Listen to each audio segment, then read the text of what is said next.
ओम नमस्ते परमहंसास्वादितचरणकमलचिन्मकरन्दाय भक्तजनमानसनिवासाय श्रीरामचन्द्राय वागीशायस्य वदने लक्ष्मीर्यस्य च वक्षसि यस्यास्ते हृदये संवित्तं नृसिंहमहं भजे। विश्वसर्ग विसर्गादि नवलक्षणलक्षितम् श्रीकृष्णाख्यं परं धाम जगद्धाम नमामि तत्।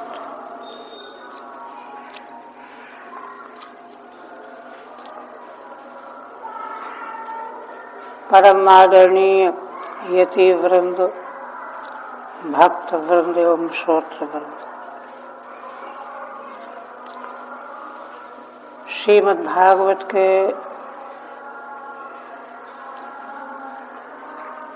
अंतिम 12 स्कंध का प्रारंभ पिछले दिन से आरंभ हो गया है।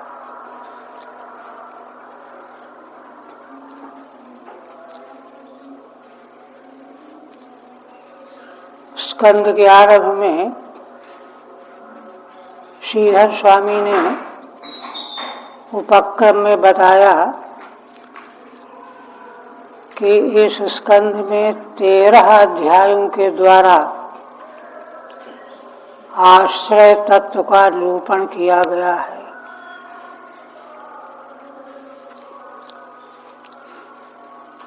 और इसमें 6 अध्याय भगवान सुखदेव जी के द्वारा उपदिष्ट हैं। 7 अध्याय शौनक आदि ऋषियों के प्रश्न के उत्तर के रूप में सूत जी ने कहे हैं। यह कह करके तीसरी बात बताई कि प्रारंभ के 4 अध्याय काल की विषमता का दर्शन करा रहे हैं। वह दर्शन किस लिए कराया गया है कि उसको देख समझ करके मनुष्य जो है आश्रय को प्राप्त करने में जी जान से लग जाए, जितनी जल्दी से जल्दी हो सके आश्रय का साक्षात्कार कर ले। यह उपक्रम में कह करके फिर भविष्य काल के राजाओं का भगवान सुखदेव जी ने वर्णन किया। यह 12 स्कंध भगवान के मंगलमय अंग की दृष्टि से तो यह मूर्धास्थानी है और शास्त्र की शैली की दृष्टि से उपसंहारात्मक है। तो उपसंहार में जो है, उपक्रम में जो बात कही गई रहती है उसी का उपसंहार में निगमन किया जाता है। एक बात। दूसरी बात यह है कि प्रतिपाद्य जो तत्व है उसका एक ही शास्त्र में बार बार उल्लेख किया जाता है। इसी को यहाँ 6 जो तात्पर्य निर्धारक लिंग कहे गए हैं उसमें अभ्यास कहा गया। उपक्रमोपसंहारो अभ्यास। अभ्यास माने कौन चीज बार बार दोहराई गई है, जो तात्पर्य का मुख्य विषय होता है वही बार बार दोहराया जाता है। अपूर्वता, फल, अर्थवाद, उत्पत्ति।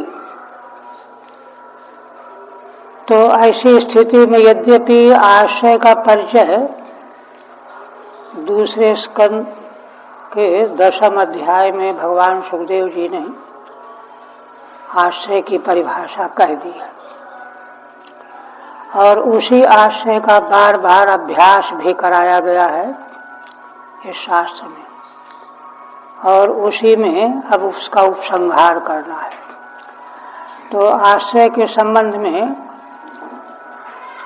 श्रीमद् भागवत के प्रतिपाद्य 10 पदार्थों में अत्र सर्गो विसर्गश्च स्थानम पोषणमूतयः मन्वन्तरेषानुकथा निरोधो मुक्तिराश्रयः।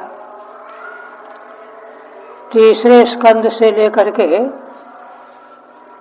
तीसरे में सर्ग, चौथे में विसर्ग, पांचवें में स्थान, छठवें में पोषण, सातवें में ऊती वासनाएं, इसके बाद आठवें में मनवंतर, नौवें में ईशानुकथा, 10वें में निरोध, 11वें में मुक्ति और 12वें में आश्रय। निरोध मुक्ति आश्रय हमें कुछ एक वैष्णव आचार्य निरोध को 12वें स्कंध में ले आते हैं, आश्रय का स्थान 10वां स्कंध मानते हैं। किंतु भगवान सुखदेव जी ने जो सर्ग विसर्ग आदिकों की परिभाषा बताई हुई है वहीं द्वितीय स्कंध के 10वें अध्याय में, वहाँ निरोध का स्वरूप बताया है समग्र शक्तियों के सहित लीन हो जाना। निरोध माने विस्तार का समेट करके एक जगह हो जाना, और मुक्ति माने बंधन से निवृत्ति, स्वरूप में अवस्थान। मुक्ति हित्वा यथारूपम स्वरूपेण व्यवस्थिति, और आश्रय। तो देखिए श्रीधर स्वामी और परंपरा के महान पुरुषों का वह क्रम वही है जो वर्णन का क्रम है। माने 10वें स्कंध में निरोध, 11 में मुक्ति, 12 में आश्रय। उसका अभिप्राय क्या है? अभिप्राय असल में यह है 10वां स्कंध जो भगवान के दिव्य लीलाओं का जहाँ वर्णन है, भगवान की सगुण रहस्यमयी लीलाओं का वर्णन ही इसलिए है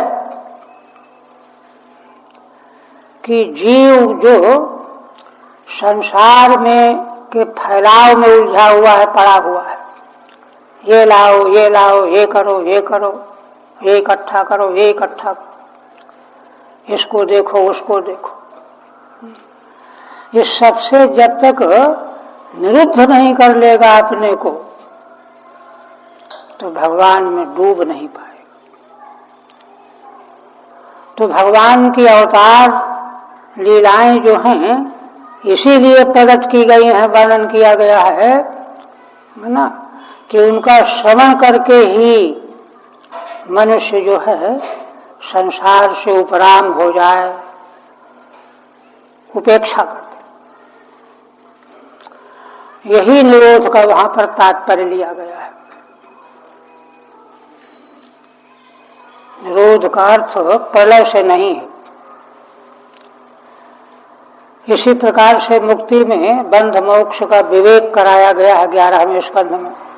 देखिए मुक्ति तो अंतिम लक्ष्य है, मुक्ति के बाद तो फिर चाहिए नहीं कुछ, किंतु नहीं, श्रीमद् भागवत की प्रवृत्ति का स्वरूप देखिए कि मुक्ति को जान लेने पर भी, समझ लेने पर भी अगर सर्वोत्कृष्ट आश्रय अगर हम नहीं ग्रहण करेंगे, पकड़ेंगे नहीं, तो मुक्ति आई गई होकर रह जाएगी, टिकेगी नहीं। इसलिए मुक्ति को टिकाऊ बनाने के लिए, उसका माने प्रत्यक्ष साक्षात्कार प्राप्त कराने के लिए 12 स्कंध में आश्रय का निरूपण किया गया है। आश्रय की परिभाषा देखिए वहां प्रारंभ में जो की गई है जहाँ से उपक्रम भी है। तो वहाँ और बाकी ये नव सर्ग विसर्ग आदि जो हैं उसी को लक्षित कराने के लिए, क्योंकि आश्रय तो समग्र त्रैकालिक प्रपंच का लयाधिष्ठान है। त्रैकालिक प्रपंच जो हमारी समझ में आता है, जिसको अध्यात्म अधिदैव भूत के रूप में हम पहचानते हैं, उसके लय का अधिष्ठान है। सीधा स्वामी ने भी कहा है अधिष्ठान रूपेण और लय रूपेण। तो लय दो प्रकार, प्राकृत लय और आत्यंतिक प्रलय जो आगे आएगा, ये दोनों प्रकार के लय जो हैं, लय कहाँ होंगे? लयाधिष्ठान वही आश्रय तत्व है। और अधिष्ठान तत्व क्या है? महापुरुष के वर्णन में उसका निरूपण किया जा चुका है। वहाँ क्या कहा गया है? देखिए, वहाँ दृष्टांत देकर के बात तो जरा विस्तृत है, किंतु उसका सार संक्षेप यह है कि संसार की जिसकी अनुभूति हम रात दिन कर रहे हैं, ये जिसके अनुभव में व्यवहार कर रहे हैं, चल फिर रहे हैं, है ना, उस सारे व्यवहार का मूल केंद्र है त्रिपुटी। त्रिपुटी माने ज्ञाता ज्ञान ज्ञेय। हमारी पांचों ज्ञानेंद्रियां आध्यात्मिक हैं। इन इंद्रियों में विषय ग्रहण का सामर्थ्य आदि दैविक शक्तियां हैं और उनके द्वारा गृहीत होने वाले विषय आदि भौतिक तत्व। तो वहाँ दृष्टांत एक दिया गया है, जैसे नेत्र है अध्यात्म, रूप है अधिभूत। नेत्र इंद्रिय के द्वारा अध्यात्म के द्वारा अधिभूत रूप का ग्रहण होता है, किंतु अधिदैव जो आदित्य तत्व है उसके द्वारा अनुगृहित होकर के नेत्र के द्वारा रूप का ग्रहण होता है।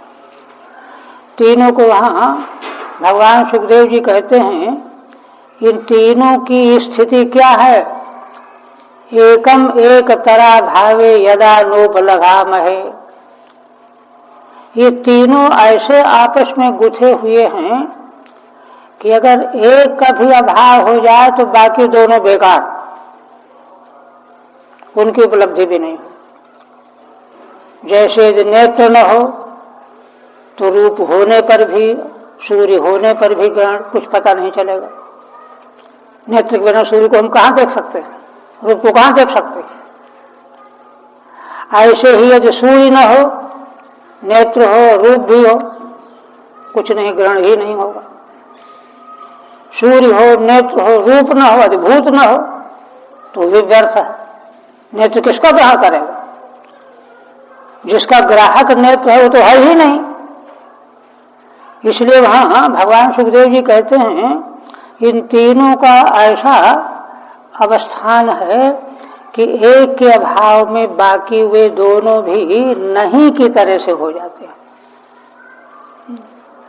किंतु इन तीनों को प्रकाशित करने वाला जो एक और तत्व है, जो समझ रहा है कि ये मेरा नेत्र है, मैंने नेत्र से रूप को देखा, सूर्य के द्वारा अनुग्राहक सूर्य के द्वारा नेत्र से मैंने रूप को देखा।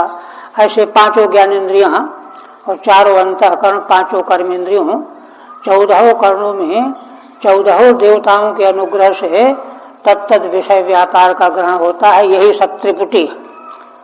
इसी त्रिपुटी के अंतर्गत समग्र विश्व ब्रह्मांड का प्रपंच है।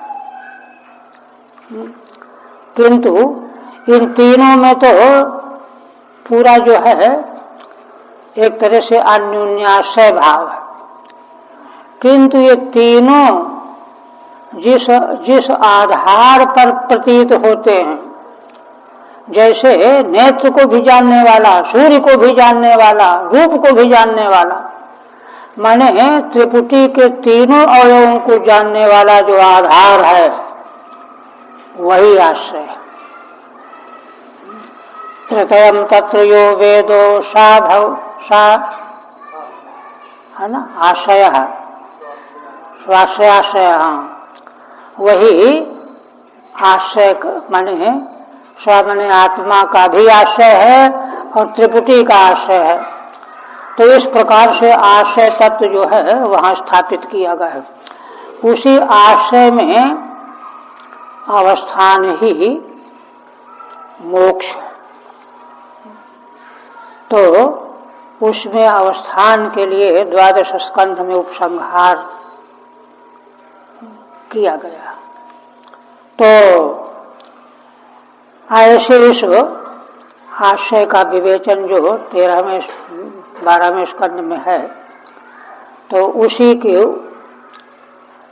उपक्रम को बता करके श्रीधर स्वामी ने कहा कि पूर्व के जो 4 अध्याय हैं ये त्वरा पैदा करने के लिए, जल्दी करो, जल्दी कराने के लिए, जल्दी कराने के लिए। क्योंकि माने इतनी दफा है यह संसार जिसमें हम भटक रहे हैं। देखिए, आश्रय के बिना सभी जीव संसार में भटक रहे हैं। आवागमन का जो विस्तार है यह आश्रय से बहिर्भूत होने के कारण है। इसलिए भटकना बंद होकर के जितनी जल्दी से जल्दी हो सके आश्रय को ग्रहण कर लेना चाहिए। तो इसी बात को सिद्ध करने के लिए 4 अध्याय में वैराग्य का निरूपण किया गया। और वैराग्य का निरूपण, वैराग्य बहुत अनिवार्य है, क्योंकि थोड़ा सा भी राग, योग भाष्यकार कहते हैं कि संसार का राग जो है समग्र जीवों को निगले हुए है, घड़ियाल की तरह से, मगर की तरह से निगल लिया है। तो वह राग जो है निवृत्त हुए बिना आश्रय की पहचान नहीं होगी।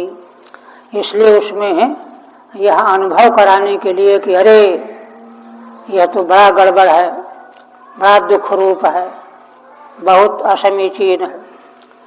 और देखिए 11वें स्कंद में भी जब उद्धव जी ने भगवान से प्रार्थना की, जब उनको मालूम पड़ा कि भगवान भूलोक छोड़ना चाहते हैं, तो एकांत में जाकर के भगवान के चरणों में प्रार्थना करने लगे कि मैं तो आपके अभाव में जी नहीं सकता, इसलिए आप मुझे ले चलिए साथ में या तो मत जाइए।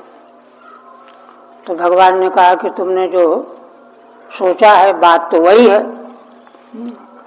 लेकिन देखो तुम वह काम करो जो मैं कहने जा रहा हूं, तुम सर्व संन्यास कर लो। त्वं तु सर्वं परित्यज्य स्नेहम स्वजन बंधुषु, अपने स्वजन बंधुओं के प्रति स्नेह का पूरी तरह से त्याग कर दो और निर्द्वंद होकर के भूमंडल में विचरण करो, है ना। तो कहते क्या फर्क पड़ता है, चाहे विचरण करे चाहे बैठे रहे घर में। कहते नहीं, यदि तुम अपने सगे संबंधियों का स्नेह छोड़ करके त्याग नहीं करोगे, इसी समाज में बने रहोगे, तो तुम शांति से जी नहीं सकोगे। क्यों? जनो अधर्म रुचिर लोके, सारे मनुष्य अधर्म की रुचि वाले हो जाएंगे। मेरे भूलोक को छोड़ते ही तुम्हारा रहना मुश्किल हो जाएगा। इसलिए देखिए, कलयुग के आने की सूचना की बात कह करके भगवान कहते हैं कि नहीं नहीं, यहाँ रहने लायक नहीं रहेगा। तो अभी तो कलयुग का सामान्य ही प्राक्कलन था, किंतु यहाँ तो कलयुग का वह स्वरूप वर्णन किया जा रहा है जिसको सुन करके रोंगटे खड़े हो जाते। ऐसे कलयुग के इस भीषण जगत की दुर्दशा को देख करके भी व्यक्ति बेचैन होकर के भगवान की ओर अगर नहीं जाता है तो उसका दुर्भाग्य ही माना जाएगा। यह बात स्पष्ट करने के लिए वर्णन किया जा रहा है। और अंत में पूरा दिग्दर्शन कराने के बाद माने आश्रय कहा, आत्यंतिक लय के रूप में निरूपण स्थापित करने के बाद फिर भगवान सुखदेव जी उसी आश्रय में महाराज परीक्षित को स्थापित करेंगे। देखिए, उपसंहार में विशेष बात क्या कही गई है कि महाराज परीक्षित को साक्षात ब्रह्म स्वरूप की अनुभूति हो गई। वहाँ वर्णन किया गया है कि तक्षक आया और शरीर में तो थे ही नहीं, वो तो ब्रह्म स्वरूप होगा। उसने शरीर को डसा, शरीर भस्म हो गया, राख बन गया, उनको पता ही नहीं चला। वहाँ कहा गया है कि राजन, एक तक्षक क्या, मृत्युओं का करोड़ मृत्युओं का समुदाय भी आकर के तुम्हारा कुछ बिगाड़ लेना चाहे तो भी तुमको कुछ नहीं हो सकता। इस प्रकार की अनुभूति प्रतीति चाहिए। वह प्रतीति कराने के लिए यह उपसंहार का प्रसंग है। तो अब आगे दूसरा अध्याय आरंभ करने जा रहे हैं।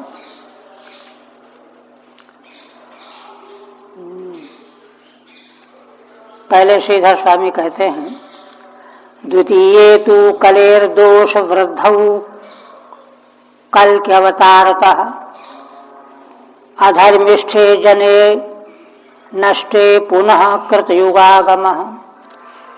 दूसरे अध्याय में कलयुग के दोषों की जब बेतहाशा वृद्धि हो जाती है तो भगवान का कल के रूप में अवतार होता है। भगवान अवतार लेकर के सारे दुष्टों का नाश कर देते हैं और तब पुनः भगवान की महिमा से कृतयुग का आरंभ होता है। देखिए, ये वर्णन किया जाएगा। किंतु कृतयुग का आरंभ होकर के कृतयुग, त्रेता, द्वापर, फिर कलयुग आएगा, फिर भगवान का अवतार होगा अधर्म की वृद्धि होने पर, फिर भगवान दुष्टों का संहार करेंगे, फिर कृतयुग आ जाएगा। मतलब क्या है? मतलब यह है कि ये तो संक्रमण चलता ही रहेगा। इस सब से भी यह देखना है कि शांति नहीं है, निरंतर काल का प्रवाह। सृष्टि के संबंध में शास्त्र का कहना यह है कि जैसे नदी की धारा निरंतर बह रही है, उसी प्रकार से काल के प्रवाह में सृष्टि बहती जा रही है। इसलिए नित्य प्रलय का भी आगे वर्णन किया जाएगा। माने प्रत्येक क्षण प्रलय हो रहा है, प्रत्येक क्षण नाश हो रहा है, प्रत्येक क्षण नई सृष्टि हो रही है। नाश हो रहा है, सृष्टि हो रही है, नाश सृष्टि। माने इतना जो है अस्थायित्व है। इसलिए बताइए, जो वस्तु राग करने के लिए हम चयन करते हैं वो तो रहती ही नहीं है, फिर राग करने से लाभ क्या?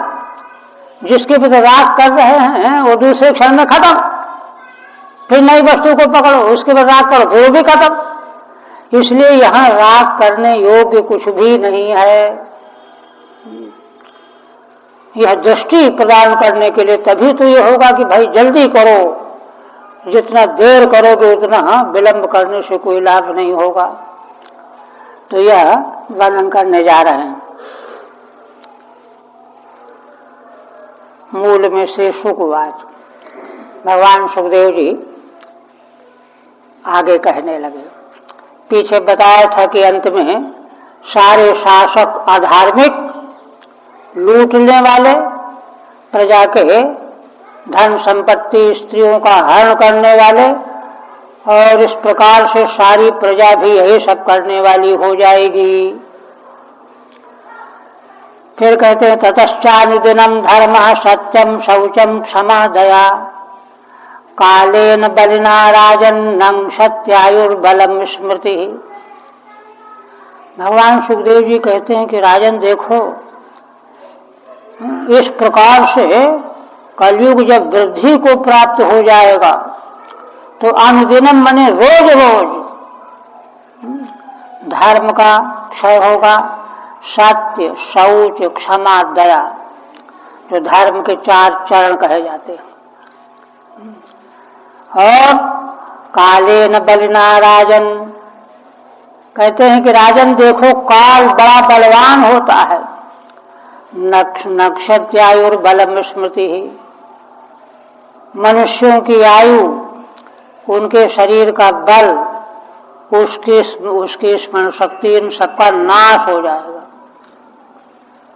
आयु कम हो जाएगी, बल कमजोर हो जाएगा, स्मरण शक्ति नष्ट हो जाएगी। कल धर्मान प्रपंच ततश्चेत्यादिना, टीका नहीं है। कहते हैं उसका स्वरूप क्या होगा। वित्तमेव कलौ नृणाम जन्माचार गुणोदय, धर्म न्याय व्यवस्थायाम कारणम बलमेव ही। कहते हैं कि देखो कलयुग में मनुष्यों के उत्तम जन्म, उत्तम आचार, उत्तम गुण के उदय के लक्षण माने जाएंगे धन। जिसके पास अधिक से अधिक धन है उसी का जन्म उत्कृष्ट है, उसी का आचार उत्कृष्ट है, वही गुणवान है। धर्म न्याय व्यवस्थायाम, धर्म की व्यवस्था, धर्म क्या है, अधर्म क्या है, न्याय क्या है, अन्याय क्या है, इसकी व्यवस्था में भी कारणम बलमेव ही, जो अधिक से अधिक बलवान होगा उसी की बात धर्म संगत घोषित कर दी जाएगी, उसी का न्याय का पक्ष घोषित कर दिया जाएगा। धर्म न्याय और व्यवस्थायाम बलमेव, बलवान व्यक्ति की दृष्टि से ही धर्म और न्याय की व्याख्या की जाएगी। दाम्पत्य अभिरुचिर हेतु मायु व्यवहारिके, दाम्पत्य माने पति पत्नी भाव के लिए केवल रुचि हेतु है, अच्छा लगना चाहिए एक दूसरे को, है ना। जब धर्म होता है तब कुल गोत्र वंश ये देखा जाता है। कुल गोत्र वंश के बिना कोई विवाह नहीं हो, किंतु कलयुग में ये होगा। मायु व्यवहारिके, और व्यवहारिक जीवन में माया माने छल कपट दिखावा। स्त्रीत्वे पुंस्ते च ही रतिर विप्रत्ये सूत्रमेव ही, स्त्रीत्व और पुंस में कुशलता का काम क्या माना जाएगा, है ना। उनमें आनंद प्राप्ति की अधिकता, जो अधिक आनंद देने लायक हो वही जो है उत्कृष्ट स्त्री, वही उत्कृष्ट पुरुष। विप्रत्ये सूत्रमेव ही, ब्राह्मण कौन माना जाएगा, जिसके शरीर में यज्ञोपवीत होगा, जनेऊ पहने हुए तो विप्र है। ठीक है। दाम्पत्य भार्या पति भावे, पति पत्नी भाव के लिए अभिरुचि ही एवं हेतु न कुल गोत्रादि, कुल गोत्रादि हेतु नहीं माने जाएंगे, रुचि मानी जाएगी। व्यवहार के माने क्रय विक्रय, विक्रयादव लेन देन में छल कपट। स्त्रीते पुंस्ते च तयोः श्रेष्ठे रति कौशल में हेतु, स्त्रीत्व पुंस में उनकी श्रेष्ठता का मापदंड क्या होगा, एक दूसरे को अधिक से अधिक आनंद देने में माहिर हो। रति कौशल में हेतु न कुलम आचार होगा, कुल और आचार जो है हेतु नहीं है। फिर कहते लिंग मेवा समख्याता वन्यून्यापत्ति कारणम अवृत्या न्याय दौर्बल्यम पांडित्ये चापलम वचः। कहते हैं कि आश्रम कौन से आश्रम में है, गृहस्थ वानप्रस्थ संन्यास, तो इसमें चिन्ह देख करके मालूम पड़ेगा कि भाई ये अमुक आश्रम में है। अन्योन्यापत्ति कारणम माने एक दूसरे के प्रति अभिमुख होना, है ना। किसी को जो है माला पहने हुए है, विशेष प्रकार का वेश है, भाई ये सन्यासी हैं, चलो इनके पास झुको, इस प्रकार से ये हो जाएगा। अवृत्या न्याय दौर्बल्यम, अगर धन खर्च करने का सामर्थ्य नहीं है तो न्याय दुर्बल हो जाएगा, उसको न्याय नहीं मिलेगा।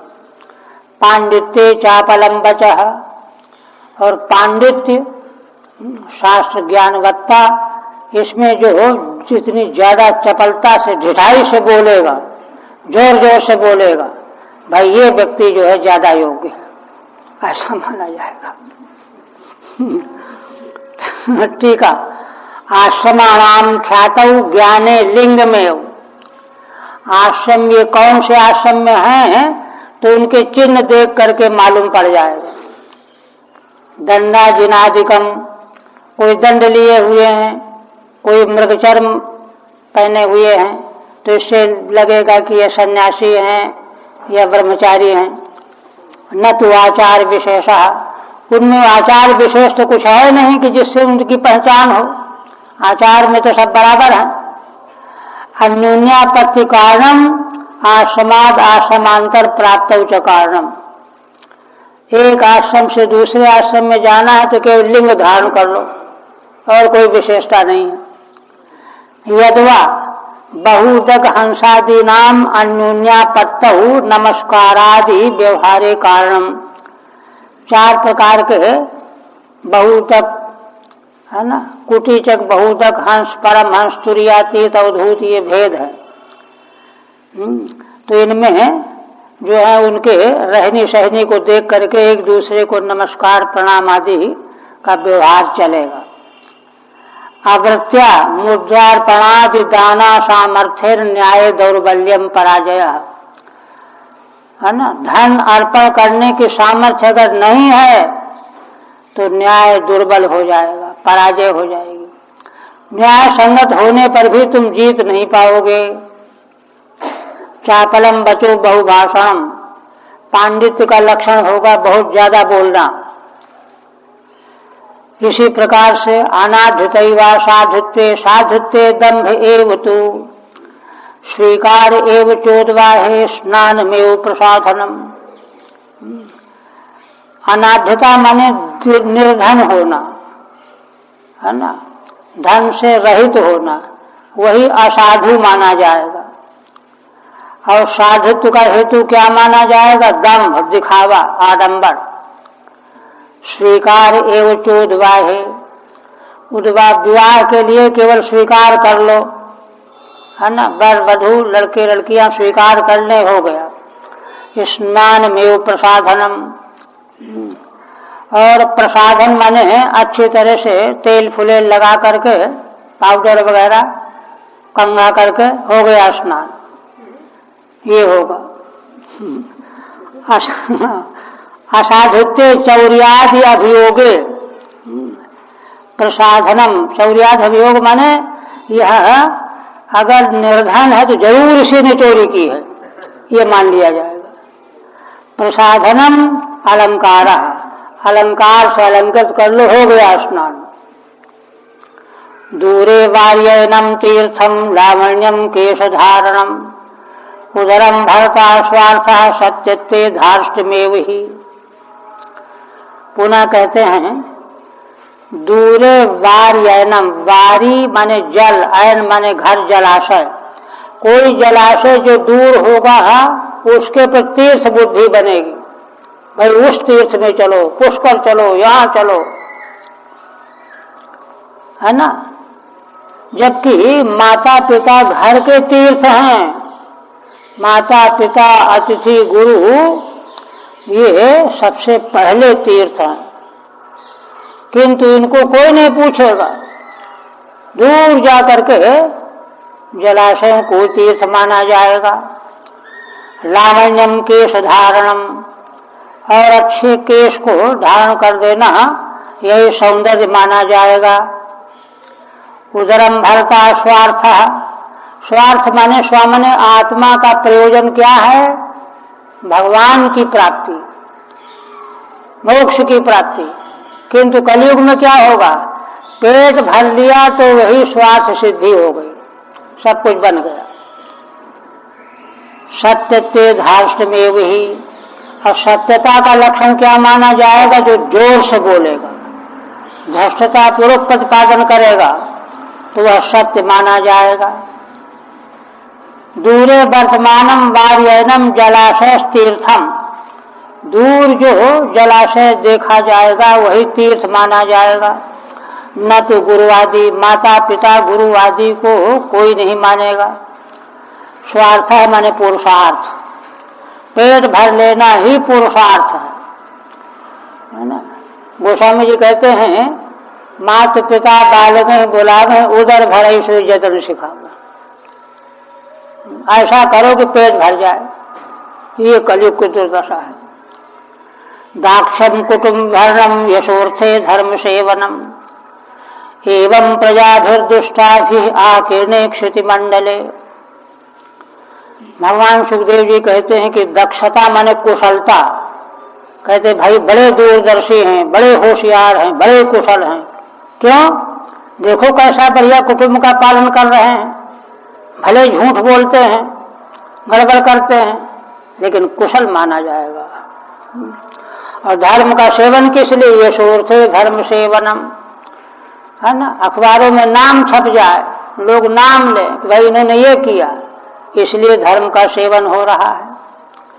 एवं प्रजाभिर्दुष्टाभि, यह सारा वर्णन जो है भगवान सुखदेव जी ने करके बताया कि इस प्रकार से सारी प्रजा दुष्ट हो जाएगी। आकीर्णे क्षिति मंडले, पूरा भूमंडल भूलोक इसी प्रकार से दुष्ट प्रजा के द्वारा भर जाएगा। ठीक है नहीं। और ब्रह्म क्षत्र शूद्राणाम यो बलि भविता नृपः, ब्राह्मण वैश्य क्षत्रिय शूद्र इनमें से जो बलवान होगा, शक्तिशाली होगा, वही राजा बन जाएगा। प्रजा ही लुब्धै राजन्यै निर्घणैर दस्यु धर्म भी, और लोभी क्षत्रिय और दयाहीन क्षत्रिय निर्घण, है ना, जिनके धर्म जो हैं डाकुओं के होंगे, लुटेरे, ऐसे शासकों के द्वारा, राजाओं के द्वारा दयाहीन दुष्टता करने वाले, आच्छिन्न दारिद्र्यविना, उनके द्वारा उनकी स्त्रियां, उनका धन छीन लिया जाएगा। याशंत गिरिकाननम, इस प्रकार से सब कुछ उनका लूट लिया जाएगा।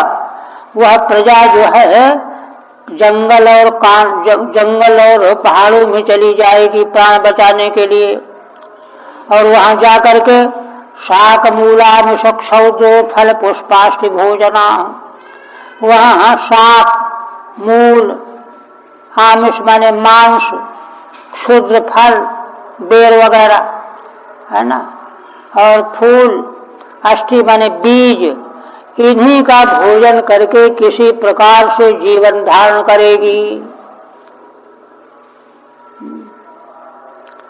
आच्छिन्ना अपहृता दारा द्रविणां च या शामताः, कलयुग के अंत में प्रजा का की पत्नियां, धन संपत्ति सब छीन लिए जाएंगे, और जंगल में जाकर के, पहाड़ों में जाकर के बीज कंदमूल फल खा करके किसी प्रकार से जीवन की रक्षा करेगी प्रजा।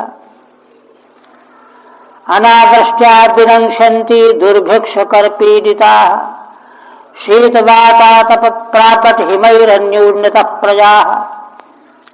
तो देखिए, ये तो शासक का भय हुआ, इसके बाद अधिदैविक क्लेश, अनावृष्ट्या, वर्षा नहीं होगी, दुर्भिक्ष हो जाएगा, टैक्स लगा दिया जाएगा, इनसे प्रजा पीड़ित होकर के नष्ट हो जाएगी। शीत वातातप प्रावट, ठंडक वायु, आतप गर्मी, वर्षा बर्फ, अन्योन्यत प्रजा, इन सबों से भी नष्ट होगी, और प्रजा स्वयं भी एक दूसरे को नष्ट करेगी। ये हालत होगी। क्षुत्रिभ्याम व्याधिभिश्चैव संतप्स्यन्ते च चिंतया 30-20 वर्षाणि परमायु कलौ नृणाम्।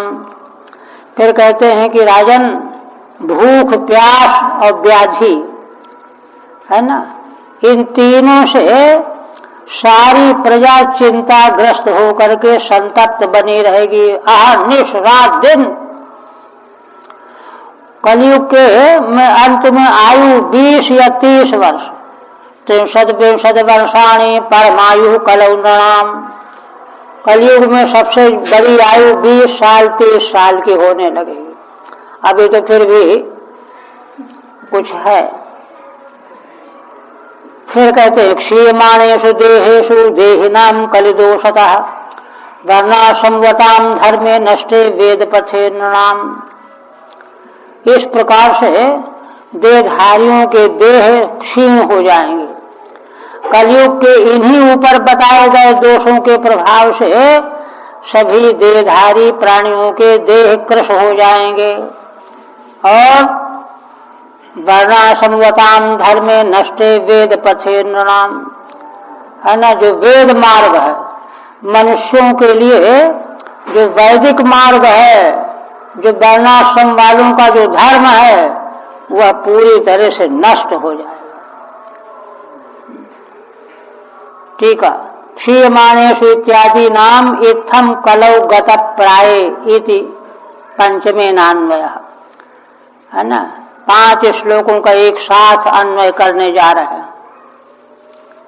क्षीयमाणेषु अल्प प्रायेषु, ये सब का क्षय हो जाएगा। और क्या होगा? पाखंड प्रचुरे धर्मे, धर्म के मार्ग में पाखंड की प्रचुरता हो जाएगी। दिखावा, दंभ, ढोंग, आडंबर। दस्यु प्रायुषु राजसु, और राजा लोग डाकू जैसे हो जाएंगे।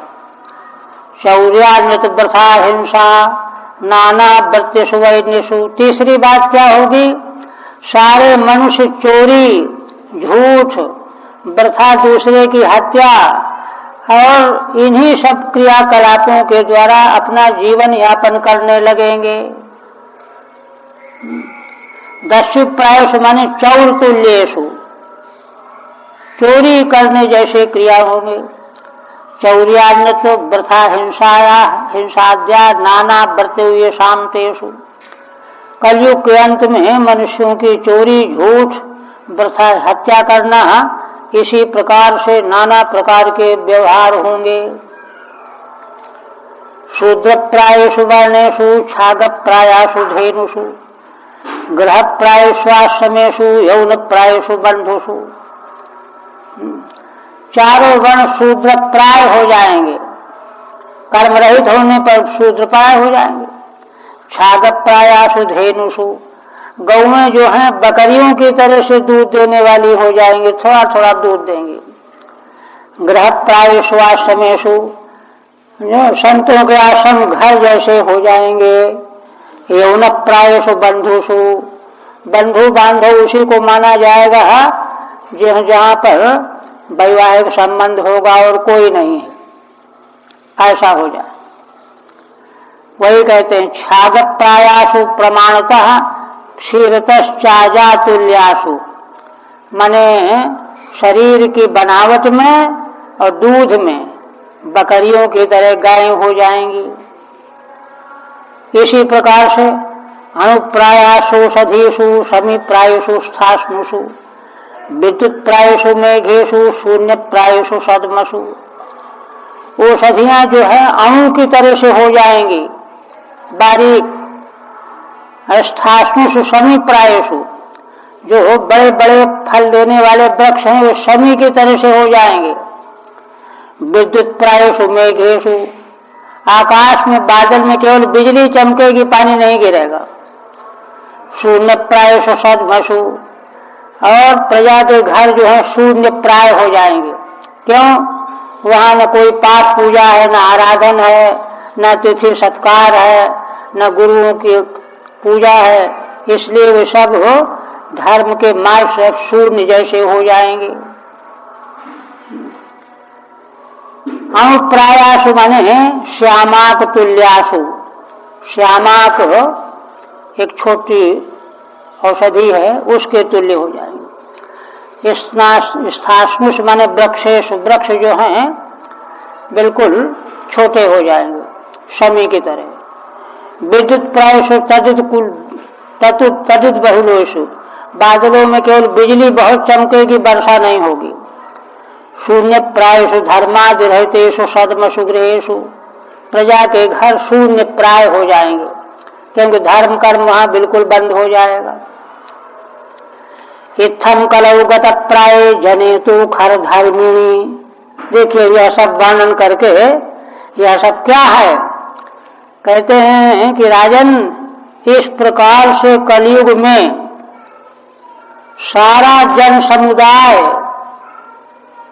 खर धर्मिणी गत प्राय, खर माने गधे के धर्म वाला, गधा जैसे बोझा ढोता है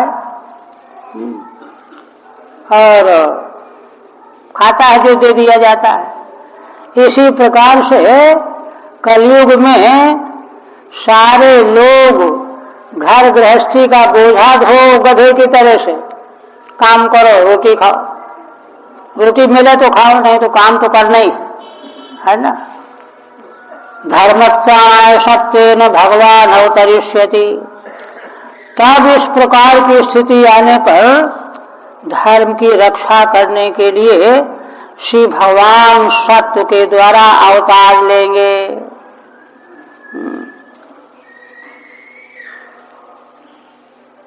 जने तो खर धर्मिणी, खर धर्मिणी की व्याख्या करते हैं श्रीधर स्वामी, दुःसह चेष्टिते, माने ऐसी चेष्टाएं मनुष्यों की हो जाएंगी कलयुग के अंत में, जिनको देख करके लोगों को रोना आएगा, दुख होगा। देखो क्या हो गया है ना। कलौ गत प्राय समाप्त प्राय, यह कब होगा? कलयुग जब बिल्कुल समाप्ति के शिखर पर पहुंच जाएगा, तब भगवान अवतार लेंगे। अब भगवान की महिमा बता रहा, चराचर गुरोर विष्णु ईश्वरस्याखिलात्मनः धर्मत्राणाय साधूनाम जन्म कर्मापनुत्तये। भगवान सुखदेव जी कहते हैं, राजन, भगवान तो अखिल प्राणी मात्र की आत्मा है, अखिल आत्मा है, सबकी आत्मा तो भगवान ही है और सबके ईश्वर नियामक भी हैं। सबकी आत्मा भी है, सबके नियामक ईश्वर भी हैं। और भगवान विष्णु चर अचर स्थावर जंगम सबके गुरु हैं और सर्वत्र व्याप्त हैं। वे ही भगवान धर्मत्राणाय साधूनाम जन्म कर्मापनुत्तये, धर्म की रक्षा करने के लिए और साधु पुरुष जो धर्मात्मा पुरुष हैं, उनके जन्म और कर्म का है ना निरोध करने के लिए, उनको बार बार जन्म लेकर के संसार में ना आना पड़े और कर्म के बंधन से उनको मुक्ति मिल जाए, इन प्रयोजनों के लिए। देखिए, धर्म की रक्षा करना, और क्योंकि धर्म की रक्षा नहीं की जाएगी तो साधु होंगे ही कहाँ से? जब साधु नहीं होंगे तो उनके जन्म का और उनके कर्म का नाश करने की जरूरत ही कहाँ रह जाएगी? कहाँ साधु जिनके जन्म कर्म के नाश के लिए भगवान को सोचना पड़े? धर्म रहने पर ही साधु प्रकट होंगे, इसलिए इन प्रयोजनों के लिए भगवान प्रकट होंगे। एतत् प्रपंचैत चतुर्भि, 4 श्लोकों से इस बात को कहते हैं। चराचर गुरोः ईश्वरस्येति, जो भगवान चर अचर के गुरु हैं और ईश्वर होने से नियामक हैं, वे अवतार लेंगे। किस लिए? धर्म त्राणे हेतु, धर्म की रक्षा करने के लिए, है ना।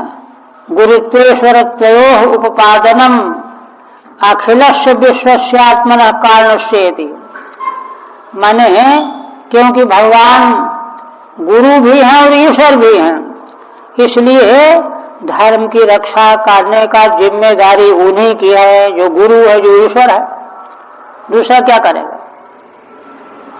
उपादानम अखिलस्य विश्वस्यात्मनः, और उसका कारण क्या है कि भगवान ही अखिल विश्व की आत्मा है। विश्वस्यात्मनः कारणस्येति एवं भूतस्य विष्णु जन्म, ऐसे जो भगवान विश्व की आत्मा है, संसार के गुरु और नियामक ईश्वर हैं, उन भगवान का जन्म साधु नाम धर्म त्राणाय, साधुओं के धर्म की रक्षा करने के लिए। धर्म की रक्षा किस लिए? धर्म त्राण प्रयोजनमा कर्मापनुत्तये, जिससे कि उनके बार बार जन्म देने वाले कर्मों का नाश हो, कर्मों का बंधकत्व नष्ट हो जाए, मोक्ष हो जाए। कर्मापनुत्तये माने मोक्ष आए, है ना। आप कहते हैं देखो, संभलग्राम मुख्यस्य ब्राह्मणस्य महात्मनः भवने विष्णु यशः कल्कि प्रादुर्भविष्यति। भगवान का अवतार, है ना, स्पष्टतया वर्णन कर रहे हैं। संभल नाम के ग्राम में, मुख्य ब्राह्मणों के कुल में महात्मा है, जिनका नाम होगा विष्णु यश, उनके घर में कल्कि प्रादुर्भविष्यति, कल्कि नाम से भगवान का प्रादुर्भाव होगा, प्राकट्य होगा। ठीक है। संभलग्राम में मुख्यस्य प्रधानस्य नामना, संभलग्राम में मुख्य प्रधान के नाम से विश्व यशसो ब्राह्मणस्य, माने उस ग्राम में विश्व यश नाम के ब्राह्मण सर्वप्रधान होंगे, सर्वोत्कृष्ट होंगे। भवने गृह, उनके घर में भगवान प्रादुर्भूत होंगे और भगवान का प्राकट्य हो जाएगा। फिर कृत्य क्या करेंगे? अश्वमा सुगमारुह्यो देव दत्तम जगतपति, अशिना साधुमा साधु दमनम अष्टैश्वर्य गुणान्विता। कहते हैं कि देखो, आशुगम अश्वम आरुह्य, जगत के स्वामी भगवान देवदत्त नाम वाले शीघ्रगामी अश्व पर सवार हो जाएंगे। देवदत्त तो अश्व का नाम है। और वह आशुगम, आशु गच्छति थी आशुगः, बहुत तेज दौड़ने वाला,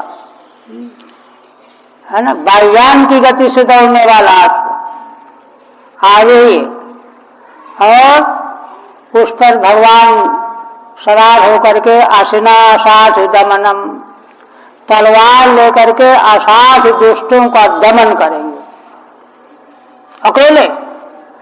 अष्टैश्वर्य गुणान्विता, कहते हैं कि अकेले इतना बड़ा काम करें, कहते क्यों नहीं, अष्ट ऐश्वर्य और गुणों से भगवान अन्वित होकर के प्रकट होंगे ना, इसलिए उन भगवान के लिए तो कोई बड़ी बात ही नहीं, है ना। वही बता रहे हैं, धर्म प्राण प्रकार माह, भगवान धर्म की रक्षा कैसे करेंगे वह प्रकार बता रहे हैं। अश्वमिति असाधवो दमयन्ते येन, असाधु जिसके द्वारा दमित किए जाते हैं, येन तम अश्वम आरूह्य, उस घोड़े पर भगवान आरूढ़ होंगे। और आशिना, तलवार के द्वारा, दस्यून कोटिशो निहनिष्यति, करोड़ों दुष्टों को भगवान नष्ट कर डालेंगे, मार डालेंगे। ऐसा उत्तर के श्लोक में अन्वय, इति उत्तरेण अन्वय। असाधु दमन इति पाठे, असाधु दमन अगर प्रथमांत माने तो भगवान का विशेषण हो जाएगा। असाधु माने दुष्टों का दमन करने वाले भगवान, है ना। कल की विशेषण, कल की भगवान का विशेषण है, असाधु का दमन करने वाले भगवान कल की। अणिमाद्य अष्टैश्वर्याणि गुणाश्च, उन भगवान के पास अणिमा गरिमा आदि आठों ऐश्वर्य और समग्र गुण, सत्य संकल्पत्वाद, सत्य संकल्प माने जो संकल्प करे वही हो जाए, कोई संकल्प विकथ न हो, अविनित संकल्प भगवान है। तैः अन्वितः, ऐसे गुणों से और अणिमादि ऐश्वर्यों से अन्वित होकर के भगवान दुष्टों का दमन करेंगे। तत्प्रपंच, उसी का विस्तार बता रहे हैं। विचरन्नाशुनाक्षोण्याम हैना प्रतिमद्युति, नृपलिंग छदो दस्यून कोटिषु निहनिष्यति। भगवान जो हैं आसुना हयेन विचरण, आशुगामी है ना, घोड़े में बैठ करके विचरण करते हुए, कहाँ पर? क्षोण्या माने भूमंडल में, पूरी भूमि में विचरण करते हुए भगवान का तेज अप्रतिम दिखाई पड़ेगा। और वे भगवान तीव्र गामी घोड़े में बैठ करके भूमंडल में विचरण करेंगे। और नृपलिंग छदो दस्यून, जो राजाओं के देश में दुष्ट लोग हैं, राजा बने हुए हैं, उनको कोटिशो निहनिष्यति, करोड़ों की संख्या में उनका वध कर डालेंगे। राज चिन्हों से युक्त होकर के दुष्ट असुर, दुष्ट, उनकी करोड़ों की संख्या में उनका नाश कर डालेंगे। तत्प्रपंच टीका में आशुना शीघ्रगामिना तेन हयेन अश्वेन, तीव्रगामी उस अश्व के द्वारा शून्याम पृथिव्याम विचरण, पृथ्वी पर विचरण करते हुए, नृपलिंग छदः राज वेश छन्नान, जो राजाओं के वेश में अपने को छिपाए हुए हैं, उन दुष्टों को भगवान करोड़ों की संख्या में नष्ट कर डालेंगे, वध कर डालेंगे। तब क्या होगा?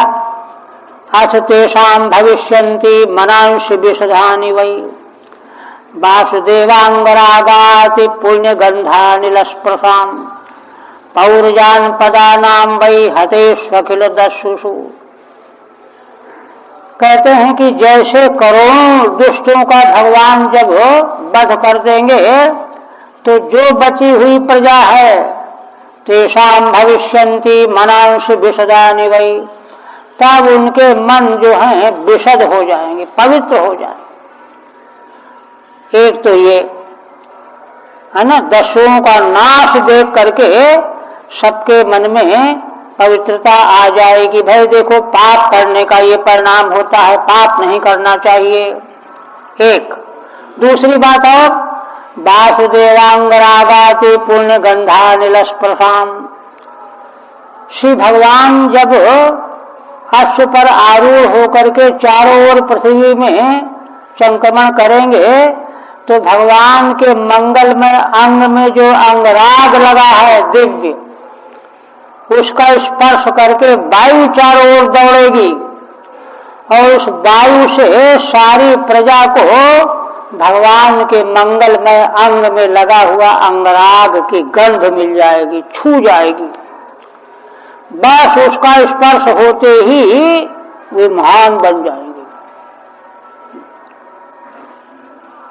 अति पुण्य गंधानिलस्पृशाम् पौर्जान पदानाम वै हतेष्वखिल दस्युषु।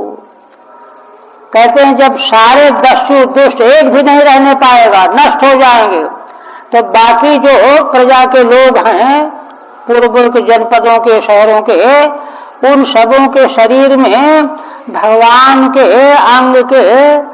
अंगराग को स्पर्श करके बहने वाली वायु को छू लेने से वे सब महान बन जाएंगे, इतना प्रभाव पड़ेगा। वही कहते टीका में, ततश्च पुनः कृतयुग प्रवृत्तिम वक्तुमा, उसी समय कृतयुग आ जाएगा। कलयुग का खत्म हो गया, कृतयुग आ जाएगा। सार्धाभ्याम 2.5 श्लोक से कहते हैं, तेषाम पौर्जान पदानाम मनांसि, पूर्व गांव के और शहरों के जो लोग हैं प्रजा के, उनके मन विशद हो जाएंगे, विस्तृत हो जाएंगे, सात्विक हो जाएंगे। क्यों हो जाएंगे? तत्र हेतु क्या है? वासुदेवस्य अंगरागेण चंदनादिना अति पुण्य गंधा, भगवान के मंगलमय विग्रह में जो अंगराग है, चंदन आदि है ना, उसकी अत्यंत पवित्र गंध को लेकर के वायु बहेगा चारों ओर। यो अनिलः तम स्पर्शन्ति तथा तेषाम, उसको छू लेने से सभी प्रजा के मन महान बन जाएंगे, विशद बन जाएंगे। और क्या होगा? फिर कहते हैं तेषां प्रजा विसर्गश्चोस्थविष्ठः संभविष्यति वासुदेवे भगवती सत्यमूर्तौ हृदय स्थिते। भगवान सुखदेव जी कहते हैं कि राजन, उसी समय से बची हुई प्रजा की संतान बड़ी बलवान स्थूल होने लगेगी। नहीं, पहले तो एकदम है ना मक्खी जैसे पैदा होते। वासुदेवे भगवती सत्यमूर्ति हृदय स्थिति। क्यों? क्योंकि सारी प्रजा के हृदय में सत्यमूर्ति भगवान का निवास हो जाएगा। भगवान किसी के हृदय में आ जाए तो उसका फिर जो है क्या कहना है। इसलिए सारी प्रजा स्थूल आकृति वाली बलवान पैदा होने लगेगी, आयु लंबी हो जाएगी। यदावतीर्णो भगवान कल्किर्धर्मपतिर्हरिः कृतं भविष्यति तदा प्रजा सूतिश्च सात्विकी। कहते हैं कि देखो राजन, है ना, जिस समय भगवान कल्कि के रूप से अवतार ले लेते हैं, जो भगवान धर्म के पति माने धर्म की रक्षा करने वाले साक्षात हरि हैं, कृतं भविष्यति तदा, उसी समय कृतयुग जो है आरंभ हो जाता है, कृतयुग शुरू हो गया। प्रजासूतिष्ठ सात्विकी। कृतयुग का लक्षण क्या है? जिस समय सारी प्रजा सात्विक बन जाए। अब तो कोई भी रजोगुणी तमोगुणी सृष्टि ही नहीं रहेगी, सब सात्विक प्रजा की उत्पत्ति होने लगती है। वही कहते हैं कि कृतयुग प्रवृत्ति माह यदा उत्तीर्ण हेति प्रजानाम सूति प्रसूति। उसी समय से सारी प्रजा संसार में सात्विक उत्पन्न होने लगेगी। आप लक्षण बताते हैं कि अच्छा कि कृतयुग जो है कब प्रारंभ होता है, तो उसके लिए कहते हैं लक्षण ज्योतिष शास्त्र के द्वारा जो है किस समय पर सतयुग कृतयुग का आरंभ होता है उसके लक्षण बता रहे हैं। वैदिक दर्शन में ज्योतिष शास्त्र तो चक्षु है ना, चक्षु देखने का काम करता है, तो उस हिसाब से किस समय कृतयुग शुरू हुआ उसका लक्षण बताते हैं। यदा चंद्रश्च सूर्यश्च तथा तिथ्य बृहस्पति एक राशौ समेष्यन्ति तदा भवति तत्कृतम्। भगवान सुखदेव जी कहते हैं कि राजन, जिस समय चंद्रमा और सूर्य और तिथि नक्षत्र में बृहस्पति एक राशि में एकत्र हो जाते हैं, सूर्य चंद्रमा बृहस्पति और तिथि नक्षत्र एक राशौ यदा समेष्यन्ति, जिस समय ये तीनों है ना तिथि नक्षत्र के सहित एक राशि में एकत्र हो जाते हैं, ये पहचान है। तदा भवति तत्कृतम्, उसी समय कृतयुग का आरंभ हो जाता है ना। देखिए अब यह योग जो है चारों युग के बीत जाने के बाद एक बार आता है। सतयुग त्रेता द्वापर कलयुग तो चल पड़ेगा आगे, कलयुग बीतने के बाद कलयुग का जो है 4,32,000 मानवीय संख्या से, देवताओं की संख्या से 1200 देवताओं के वर्षों से, और कलयुग से 2 गुना द्वापर, द्वापर से 2 गुना त्रेता, त्रेता से 2 गुना कृतयुग सतयुग। इतना सब समय निकल जाने के बाद जब फिर से कृतयुग आएगा तब ये स्थिति होगी। सूर्य चंद्रमा बृहस्पति पुष्य नक्षत्र में एक राशि में स्थित होंगे, एक बार आता है बस, तब कृतयुग शुरू होता है। तदा भवति कृतम्, ठीक है। तद अवतार कालोपलक्षण माह, कहते हैं कि है ना, जिस समय कृतयुग युग का अवतार होता है, भगवान कल्कि के अवतार के बाद के समय ही तो होता है, वह कौन सा समय है, तो उसका उपलक्षण बता रहे हैं, पहचान बता रहे हैं। यदा चंद्रश्चेति, जिस समय चंद्रमा, तिथ्य है, तिथ्य जो है पुख्य का ही पर्यायवाची है, अयमर्थ है, अर्थ इसका क्या है स्पष्ट करते हैं। चंद्र सूर्य बृहस्पति नाम यदा पुख्य नक्षत्रे योग, चंद्रमा सूर्य बृहस्पति इन तीनों का जिस समय पुख्य नक्षत्र में योग होता है, एक साथ एकत्र होते हैं, तदा तत्कृतयुगम भविष्यति, तब वह समय कृतयुग आरंभ हो जाता है। देखिए खोलते हैं, कहते हैं यद्यपि च प्रतिद्वादशाब्दम, श्रीधर स्वामी कहते हैं कि देखो यद्यपि प्रत्येक 12 वर्ष के बाद, द्वादश माने 12 वर्ष बीतने के बाद, हर 12 वर्ष के बाद कर्क राशि में, कर्क राशौ बृहस्पतौ वर्तमाने, कर्क राशि में बृहस्पति जी वर्तमान जब रहते हैं, है ना। देखिए प्रत्येक 12 वर्ष के बाद ये समय आता है ज्योतिष शास्त्र के अनुसार। उस समय जब कर्क राशि में, है ना, बृहस्पति जी रहते हैं, तो उसी समय द्वित्रासु अमावास्यासु, वर्ष की 2-3 अमावस्याएं ऐसी आती हैं तत्त महीने की, 2 या 3, माने कभी 2 कभी 3 अमावस्याएं जब आती हैं तो क्या होता है, तेषाम त्रयाणामपि पुख्य योग संभवति, तो उन अमावस्याओं में सूर्य चंद्रमा का भी संयोग हो जाता है बृहस्पति के साथ कर्क राशि में। यह स्थिति प्रत्येक 12 वर्ष के बाद आया करती है, किंतु उस समय कृतयुग नहीं लगेगा, ये रहस्य बता रहे हैं, है ना।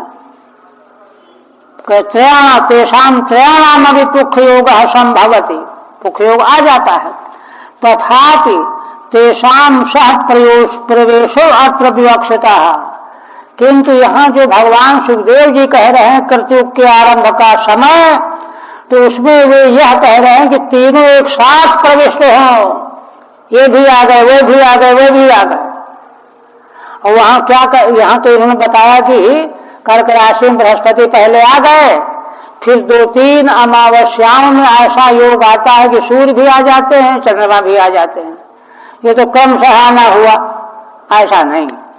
इसलिए कृतयुग के आरंभ होने का समय जो यहाँ निर्देश किया जा रहा है वह विलक्षण समय है, विशेष समय है, वह विवक्षित है यहाँ पर। क्यों? समेष्यन्ति तमेष्यन्ति वचनात्, क्योंकि शब्द वहाँ क्या है, वचन है ना। कहते हैं कि समेष्यन्ति माने सम्यक प्रकारेण एकत्री भवन्ति, एकत्र होते हैं। ये नहीं कि पहले से कोई बैठा हुआ है, पीछे फिर हुए आप है, दूसरे दिन फिर वो आ गए, ऐसा नहीं, एक साथ ही ये वचन है। अतो नाते प्रसंग, इसलिए कृतयुग का समय का जो आरंभ है उसमें अति प्रसक्ति नहीं होगी। यह तो 4 युग बीतने के बाद एक बार ही यह समय आएगा।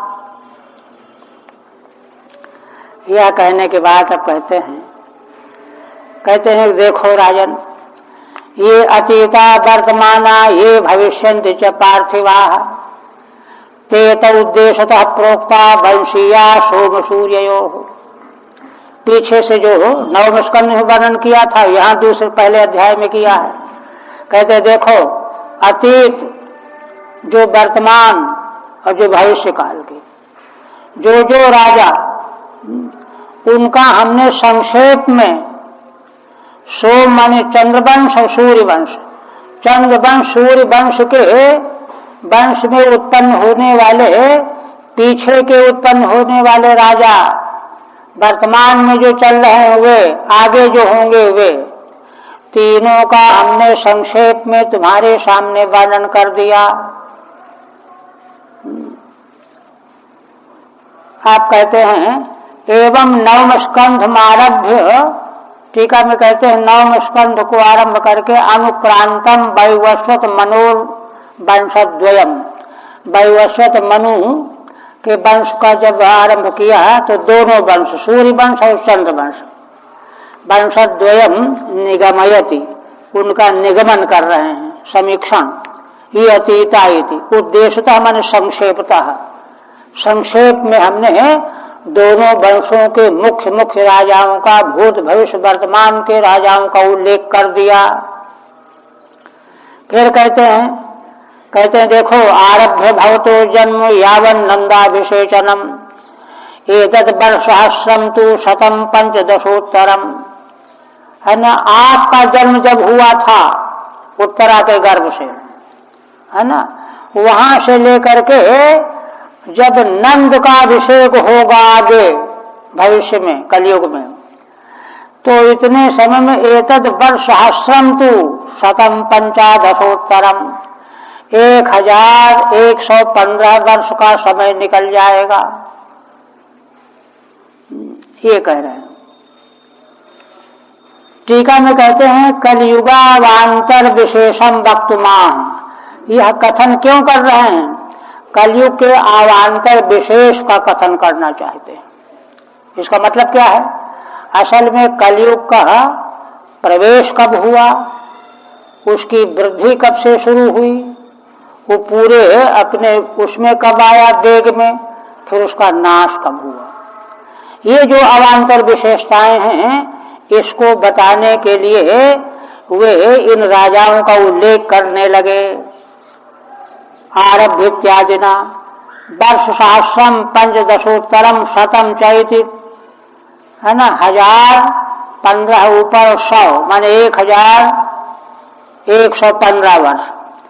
इति कयाति विवक्षया अवांतर संख्येयम, श्रीधर स्वामी कहते हैं यह किसी विशेष विवक्षा से अवांतर संख्या भगवान सुखदेव जी ने बताई है।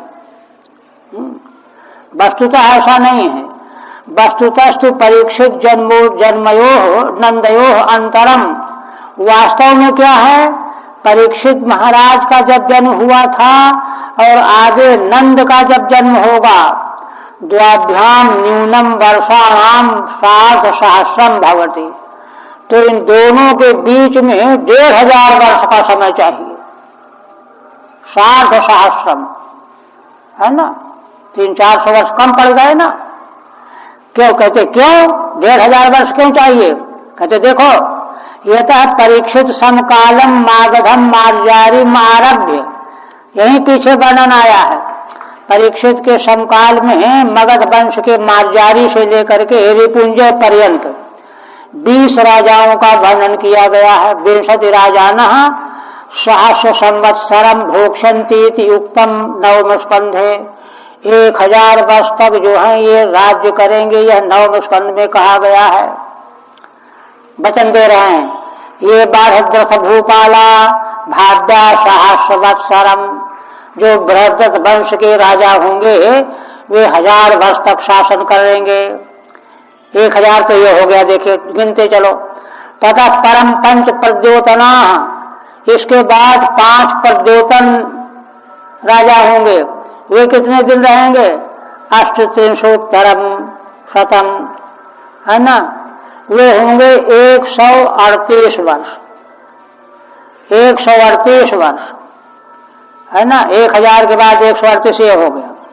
शिशुनागास्य षष्ठोत्तर शतत्रयम भोक्ष्यन्ति, शिशुनाग वंश के राजा, है ना, 360 वर्ष भोग करेंगे, है ना। 500 हो गया यही। पृथ्वी मित इत्यत्रैव उक्तत्वात्, यह बात अभी पीछे के अध्याय में कही गई है। कले प्रवृत्ति, तो इस तरह से कहने का मतलब ये हो गया कि 1500 वर्ष हो गया। इसलिए भगवान सुखदेव जी ने जो महाराज परीक्षित के जन्म से लेकर के नंद तक का समय जो 1500 वर्ष बताया है, नहीं 1115 वर्ष, वह अल्प है, वह किसी अन्य विवक्षा से बताया है। वस्तुतः गणना करने पर, है ना, 1500 वर्ष से अधिक समय हो जाता है। यहीं रहने दिया।